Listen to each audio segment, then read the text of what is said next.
তোর যে দিব্য দৃষ্টি উদয় হয়েছে রে নোরা। যে মানুষেরও কিন্তু তিনটি চোখ থাকে, একটি হচ্ছে কপালের মাঝখানে, যেটি হচ্ছে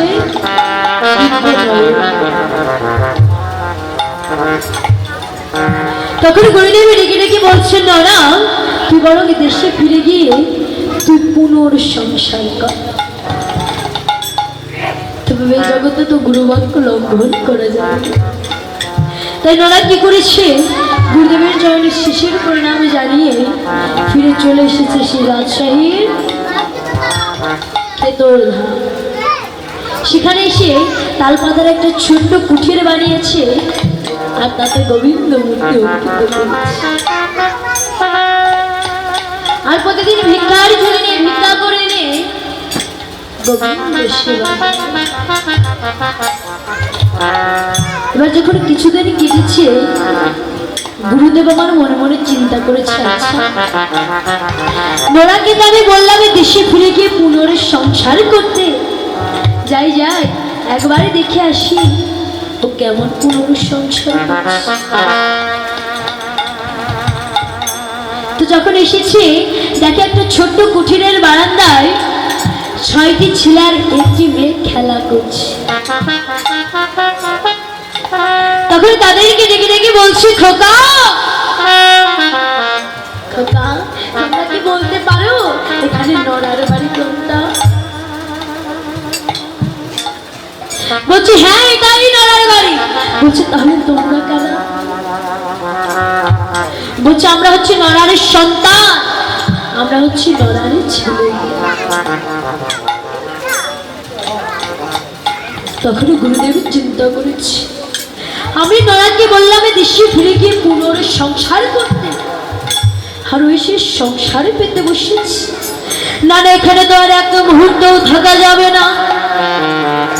এবারে ছোট বাচ্চারা ডেকে ডেকে বলছে, ওগো তাহলে তুমি কে? বলছে আমি হচ্ছি নরারের গুরুদেব। তখন বলছো তাহলে তো তুমি আমাদের দাদু। তখন বসার আসন দিয়েছে, কেউ হাত টিপে দিচ্ছে, কেউ পা টিপে দিচ্ছে, কেউ মাথা টিপে দিচ্ছে। আরে দাদু দাদু বলে সফল হয়ে করছে। তখন গুরুদেব আবার ডেকে ডেকে বলছে, ওরে তোরা এবার আমায় যেতে দে।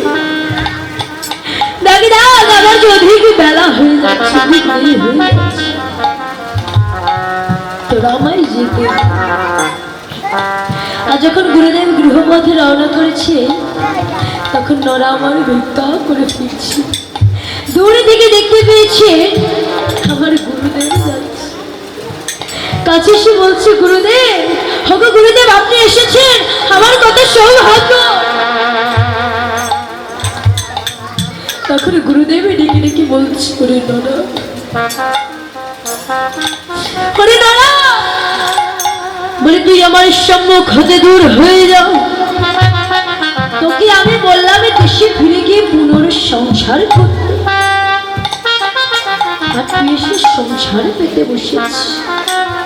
ওরে আমি যে তোর মুখ দর্শন করতে চাই না। তখন বাবা ভাদ্র মাস প্রখর রোদ্দুর, দাঁড়িয়েছে বাবা একটা তেঁতুল বৃক্ষের নিচে। তখন নরাকে ডেকে ডেকে বলছে, ওরে নরা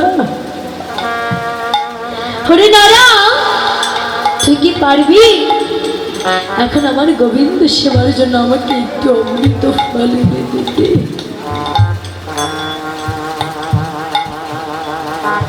তখন নরা আমার ভগবানের কাছে কেঁদে কেঁদে বলছে, হে গোবিন্দ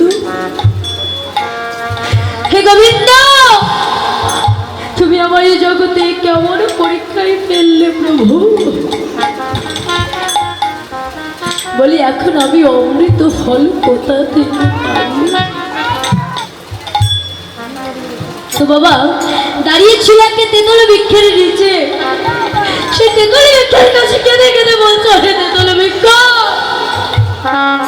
বলি তুমি তো সারা জীবনে টক ফল দিয়েছে, তুমি কি পারো না আমার গোবিন্দ সেবার জন্য আমাকে একটু অমৃত ফল এনে দিতে? তখন এই ভক্তের কান্না ভগবান আর সহ্য করতে পারে। তখন সেই তেঁতুল গাছের অঙ্গ থেকে একটা অম্রপল্লব বেরিয়েছে। সে অম্রপল্লবে আমের মুকুল হয়েছে, আমের মুকুল থেকে আমের গুটি হয়েছে, আর আমটি বড় হয়ে শ্যামবর্ণ ধারণ করেছে। প্রেম ভক্তির জলে গমন বর্ণ হয়ে নোরার হাতে এসে পড়েছে। তখন নোরা গুরুদেবের কাছে গিয়ে ডেকে ডেকে বলছো, গুরুদেব, গুরুদেব, এই লও প্রভু অমৃত ফল। তখন গুরুদেবের চিন্তা করছে, নরার ভক্তি তো ঠিক আছে, তাহলে কিভাবে সংসার পেতে বসে। বলছে চলো চলো দেখবে, চলো তোমার গৃহে তোমার ছোট ছোট ছেলে মেয়ে ওখানে খেলা করছে। গুরুদেব, আমি তো এ জগতে বিবাহই করিনি, আমার সন্তান আসবে কোথা থেকে? বলছে চলো চলো, গেলেই দেখতে পাবে তোমার ঘরের বারান্দায় বসে ওরা খেলা করছে। যখন এসেছি বাবা, দেখে ছেলে মেয়েগুলো নেই। বলছে কোথায় গুরুদেব, ছেলে মেয়েগুলো কোথায়?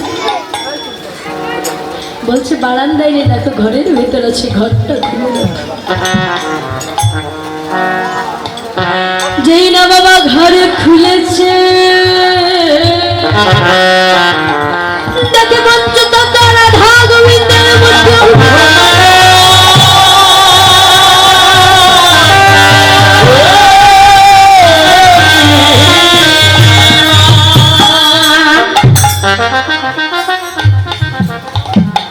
তখন গুরুদেব আমারে ডেকে ডেকে বলছে, ওরে নরা, ওরে নরা, ওরে নরা,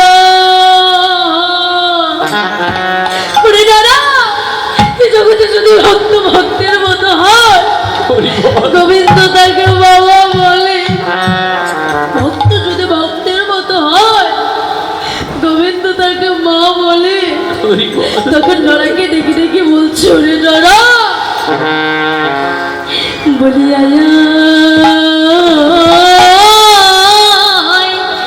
নরা,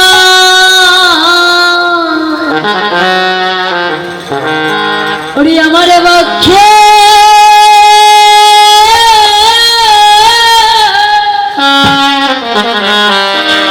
ওরে আমার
বক্ষে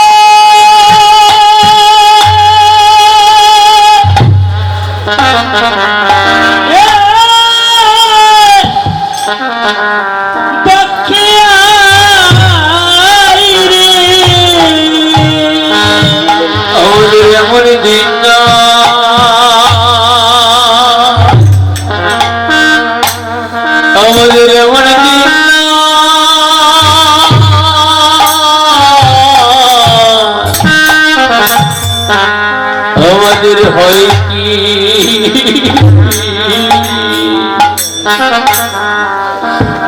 আমাদের হয় কি না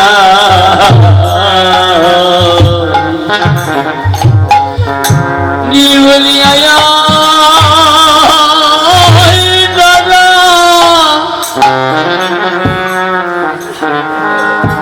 ওই আমার আমার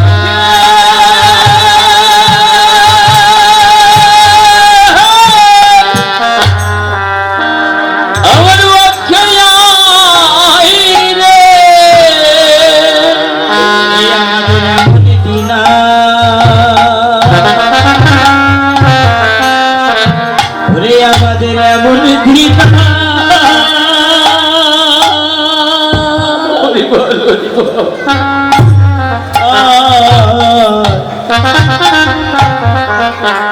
ওরে হয় কি না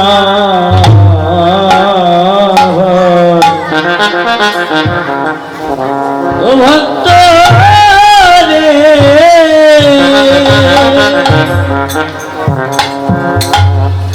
বলিয়া ভক্ত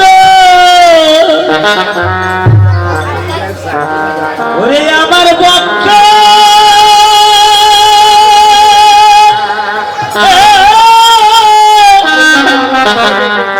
ওরে বক্ষে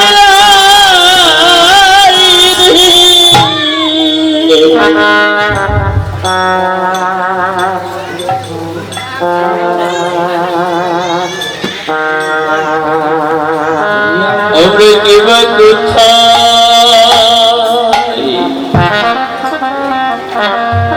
আমরা কিবা কোথায়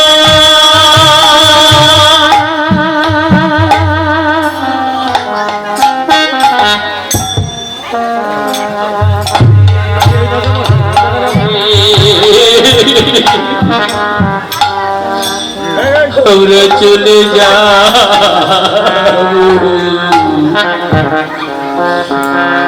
বলিয়া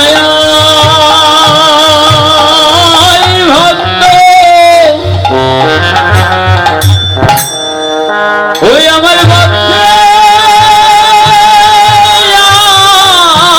রে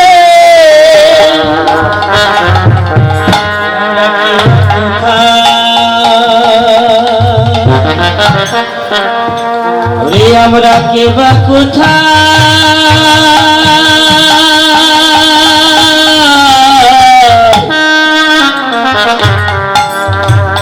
ওরে চলে যাবো বলিয়া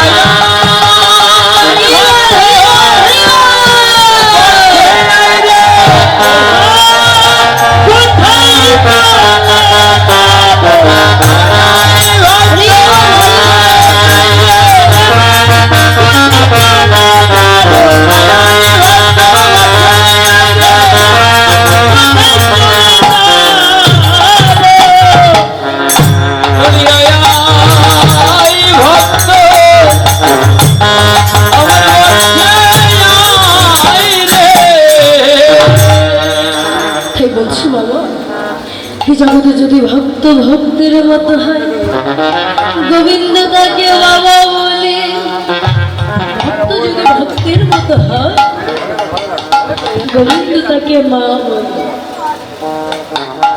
তাই ভগবান শ্রীকৃষ্ণ গীতায় অর্জুনকে একটি প্রসঙ্গ বলেছে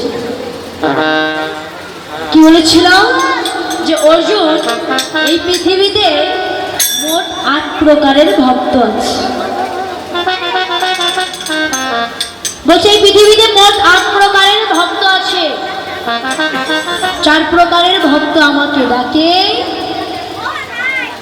আর 4 প্রকারের ভক্ত আমাকে ডাকে না এবার অর্জুন ধরেছে বলো প্রভু তাহলে এই জগতে কোন 4 প্রকারের ভক্ত তোমাকে ডাকে আর কোন 4 প্রকারের ভক্ত তোমাকে ডাকে না বলি কারা ডাকে না আগে তাদের কথা বল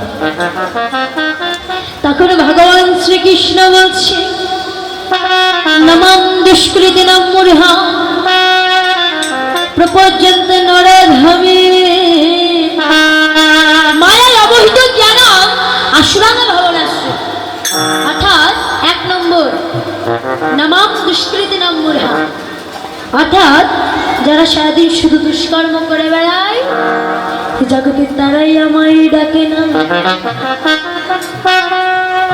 এবার বলছে 2 নম্বর কারা বলছে মায়ায় অবহিত জ্ঞান অর্থাৎ গীতা ভাগবত পড়েছে রামায়ণ মহাভারত পড়েছে কিন্তু সব মায়ার দ্বারা আবৃত হয়ে গেছে এই জগতে তারাও আমায় ডাকে না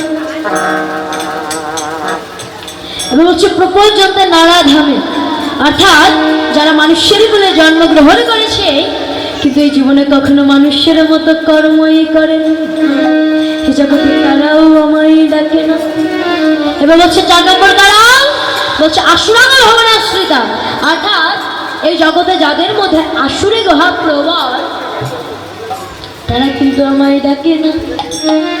এবার অর্জুন ধরেছে, বলো প্রভু তাহলে এই জগতে কোন 4 প্রকারের ভক্ত তোমাকে ডাকে? এবার ভগবান শ্রীকৃষ্ণ বলছেন 1 নম্বর হচ্ছে আর্ত, অর্থাৎ যারা শরীরের ব্যথা পায়, মনের ব্যথা পায়, এই জগতে তারাই আমায় ডাকে। যেমন সারা বছর ডাকে না, বাইক চালাতে গিয়ে নায়কগিরি ফলের থেকে যখন লরির তলায় পাটা ঢুকে গেছে, পাটা যখন ভেঙে গেছে, ডাক্তার যখন পাটা বেঁধে উঁচু করে দিয়েছে, তখন ওই পাটার দিকে তাকিয়ে বলছে, হে ঠাকুর এই পাটা তুমি ভালো করে দাও। তাই বলছে 1 নম্বর হচ্ছে আর্ত, অর্থাৎ যারা শরীরের ব্যথা পায়, মনের ব্যথা পায়, এই জগতে তারাই আমায় ডাকে।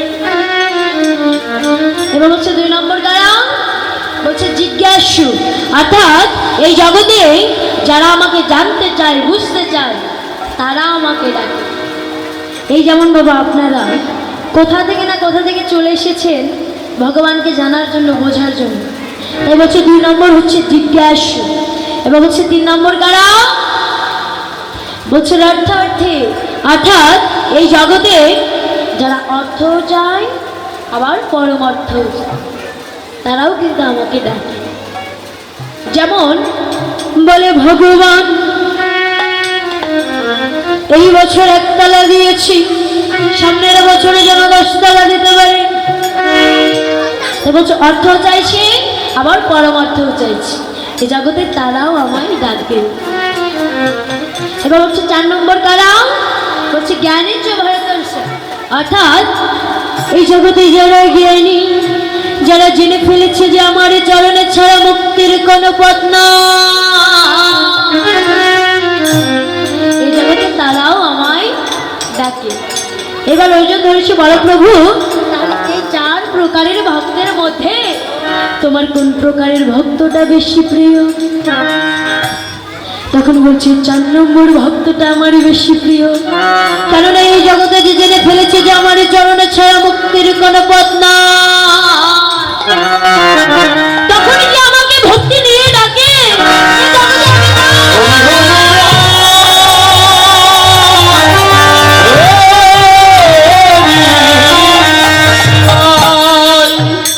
বলছে বাবা শিশুকালে কৃষ্ণ ভজে কৃষ্ণ পাবার আসে, যৌবনেতে ভজে কৃষ্ণ আসে মানসে, আর বৃদ্ধকালে কৃষ্ণ ভজে জমের তর আসে।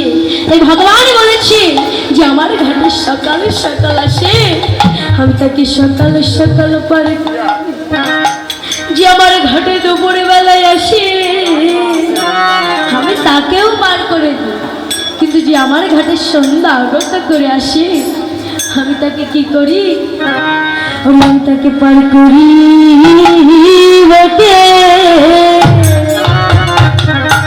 বটে কুলধারা আয়না,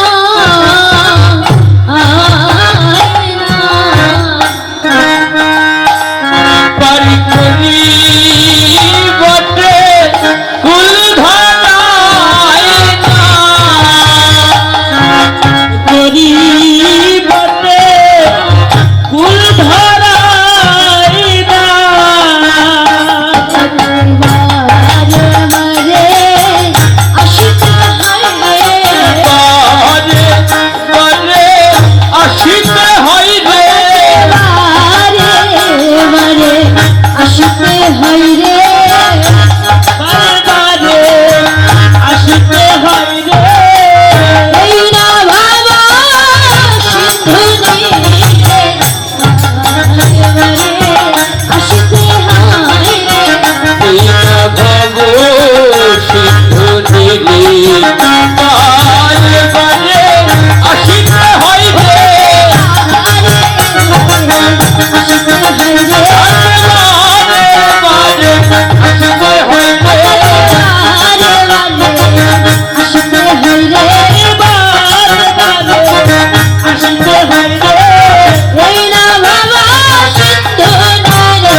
দিতে হয় রে।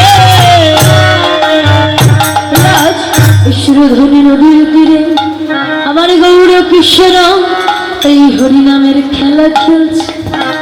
এই যে বাবা, এই জগতে আমরা হরিনাম কৃষ্ণ নাম করি, এই হরিনামটা কোথায় ছিল?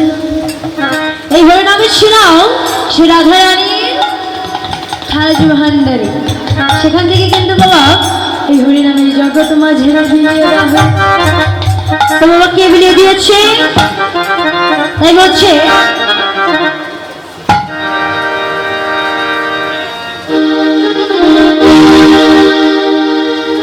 হরে কৃষ্ণ। নদিয়া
ধর্মরাজ বসে আছে। এবার প্রথমে এক ব্যক্তিকে ডেকে ডেকে বলছে, ধর্মরাজ বলি আমার একটা প্রশ্ন আছে। বলছি কি প্রশ্ন বলো? বলছে আমি এইমাত্র দেখে আসলাম এক বালতি জলের 7টা মগ ভরে, কিন্তু 7 মগ জলে একটা বালতি ভরে। বলছে আচ্ছা ঠিক আছে ঠিক আছে, বসে বসে বসে বসে তোমার প্রশ্নের উত্তর দিচ্ছি। এবার বাবা সে বসে বসে মনে মনে চিন্তা করছে, আচ্ছা এই প্রশ্নের উত্তর কি হতে পারে, কি হতে পারে। এরই মধ্যে দ্বিতীয় ব্যক্তি এসে বলছে, ধর্মরাজ বলি আমার একটা প্রশ্ন আছে। কি প্রশ্ন বলো? বলছে আমি এই মাত্র দেখে আসলাম বেড়াই ক্ষেত খেয়ে যাচ্ছে। ও মায়েরা বলেন তো দেখি কেমন প্রশ্ন। বেড়া তো দেওয়া হয় ক্ষেতকে বাঁচানোর জন্য, কি বাবা, তাই না? তাই বলছে বেড়াই ক্ষেত খেয়ে যাচ্ছে। এবার বলছে আচ্ছা বসো বসো বসো তোমার প্রশ্নের উত্তর দিচ্ছি। এবার তৃতীয় ব্যক্তি এসে বলছে, ধর্মরাজ বলি আমার একটা প্রশ্ন আছে। কি প্রশ্ন বলো? বলছে আমি এই মাত্র দেখে আসলাম ছোট্ট একটা ছিদ্র দিয়ে ইয়া বড় একটা হাতি বেরিয়ে যাচ্ছে, কিন্তু বাবা হাতির লেজটা বেরিয়ে যাচ্ছে। বলছে আচ্ছা ঠিক আছে বসে বসে বসে তোমার প্রশ্নের উত্তর দিচ্ছি। এবার চতুর্থ ব্যক্তি এসে বলছে, ধর্মরাজ বলি আমার একটা প্রশ্ন আছে। কি প্রশ্ন বলো? বলছে আমি এই মাত্র দেখে আসলাম চিকুন একটা সুতার উপর ইয়া বড় একটা পাহাড় ঝুলছে, তখন বলছে আচ্ছা বসো বসো, তোমার প্রশ্নের উত্তর দিচ্ছি। এবার ধর্মরাজ ডেকে ডেকে বলছে এটা কি কাল চলছে বাবা? ও বাবা কি কাল চলছে? কলিকাল। ও এটা কি কাল চলছে? কলিকাল। তাই বলছে এই সবই হচ্ছে কলির খেলা। প্রথম প্রশ্নটি কি ছিল? বলছে এক বালতি জলের সাথে মগ ভরে, কিন্তু 7 মগ জলে একটা বালতি ভরে না।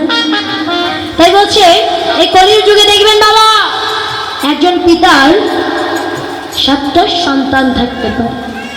সেই পিতা কিন্তু একা সন্তানকে লালন পালন করে পরিপূর্ণ করে তোলে, কিন্তু সন্তানটা যখন পরিপূর্ণ হয়ে যায় তখন সেই 7টি সন্তানই একটি বাবাকে দেখে। তাই এই বালতি হচ্ছে বাবার, এই মগ হচ্ছে ছেলে। তাই বলছে এক বালতি জলের 7টা মগ ভরে, কিন্তু 7 মগে জলে একটা বালতি ভরে। এবার বলছে দ্বিতীয় প্রশ্নটি কি ছিল? বলছে বেড়াই ক্ষেত খেয়ে যাচ্ছে। বাবা দেখবেন এই কলিকালে যদি নিজের কাছে অনেক অর্থ, টাকা, সম্পদ, ধন সম্পদ থেকে থাকে, তাহলে অনেকেই নিজের কাছ থেকে ফুরিয়ে যাবে বলে অন্যের কাছে গচ্ছিত রেখে দেবে। মনে করুন আপনার টাকা পয়সা রাখার কোনো জায়গা নেই, কিন্তু পাশের বাড়ি একটা 3 তলা বিল্ডিং আছে আর রাখার মতো সিন্ধুকও আছে। তো আপনি কি করেছেন? সেই টাকাগুলো নিয়ে রেখেছেন যে দাদা এই টাকাগুলো তুমি রাখো, আমি পরে তোমার কাছে এসে নিয়ে যাব। কিন্তু পরে যখন চাইতে গেছে তখন বলছে না না তুমি আমার কাছে কোনো টাকা পয়সা দাও না। সেই বেড়াই কিন্তু ক্ষেত খেয়ে যাচ্ছে।